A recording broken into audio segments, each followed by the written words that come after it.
السلام علیکم ورحمۃ اللہ وبرکاتہ۔ الحمدللہ وحدہ والصلاۃ والسلام علی من لا نبی بعدہ۔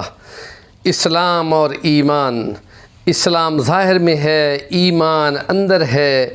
دل کے اندر عقیدہ اور یقین جتنا پختہ ہوگا،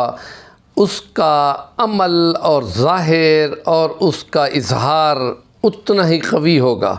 ہمارا یہ ایمان ہے کہ خدائے رب عز و جل ہر وقت موجود ہے اور ہر چیز کو دیکھ رہا ہے، اور قرآن مجید کی کتنی آیات اس بات کی دلیل ہیں۔ تو اللہ پاک ایسے خدا کو دیکھ کر کام کرنے والوں کو محسن کہتا ہے، اور کل کے ولاگ میں ہم نے بتایا تھا کہ قرآن مجید میں 33 جگہوں پہ مختلف کام کرنے والوں کے لیے خدا کہتا ہے کہ وہ جو محسن ہیں وہ اللہ کی رحمت کے زیادہ قریب ہیں، اور جو محسن ہوتے ہیں ہم ان کے اجر ضائع نہیں کرتے۔ حضرت یوسف علیہ السلام کے جہاں قصہ آتا ہے تو وہ بہت بڑا ایک کام ہے کہ جس کے لیے کہ شہزادی ایک خوبصورت جوان کو اپنی طرف ورغلانے کے لیے پوری کوشش کرتی ہو اور مختلف طریقے استعمال کرتی ہو، اور اس میں اس کا پورا زور لگ رہا ہو، لیکن جس پر اللہ کی رحمت ہوتی ہے وہ بچنے کے پورے جتن کرتا ہے۔ اور اس کے لیے ان کے الفاظ یہ تھے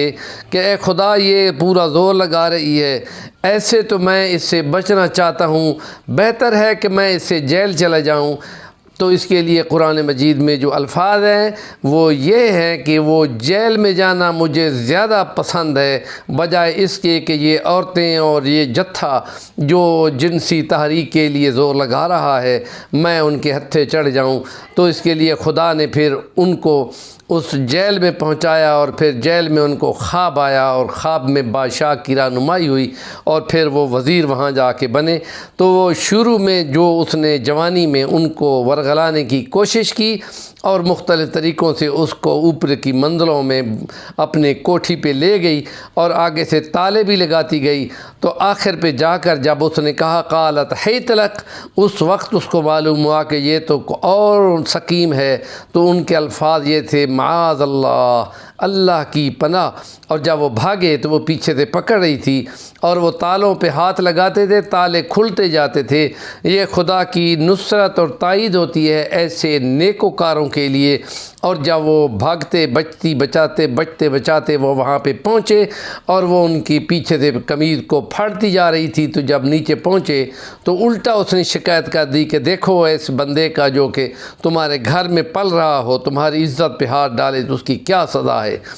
تو خدا کے کلام میں یہ ہے کہ کسی فیصل نے یہ فیصلہ کیا کہ اس کو دیکھو، اگر اس نوجوان کی قمیض آگے سے پھٹی ہوئی ہے تو اس کا مطلب ہے کہ یہ دست درازی کر رہا تھا، اور عورت اپنے آپ کو بچانے کے لیے اس کے آگے سے قمیض کو کھونچ رہی تھی، اور اگر اس کی قمیض پیچھے سے پھٹی ہوئی ہے تو اس کا مطلب وہ یہ بھاگ رہا تھا اور وہ پیچھے سے نوچنے کی کوشش کر رہی تھی۔ جب دیکھا گیا کہ اس کی قمیض تو پیچھے سے پھٹی ہوئی ہے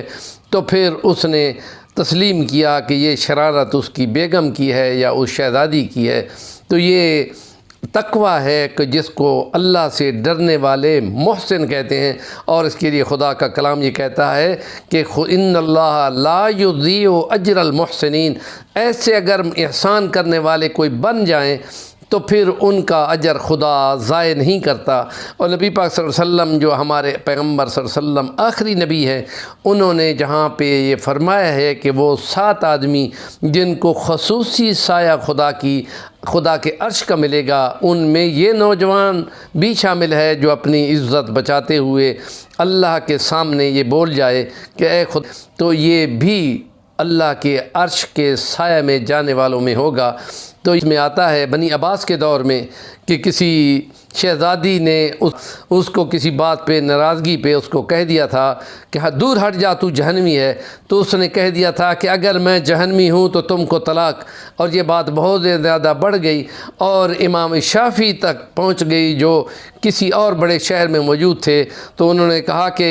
پوچھتے پوچھاتے جب وہ وہاں پہنچے، ان کو کہا گیا کہ مجھے ملواؤ اس شہزادے سے۔ تو اس شہزادے سے جب وہ ملوایا گیا تو انہوں نے پوچھا کہ تم یہ بتاؤ کہ کبھی ایسا بھی ہوا ہے کہ تم شہزادے ہو اور تمہیں مولا سے ڈر گئے ہو؟ انہوں نے کہا جی ہاں، ایک موقع ملا تھا اور میں اس عورت کے قریب ہوا تو اس نے کہا اللہ سے ڈر، تو میں نے کہا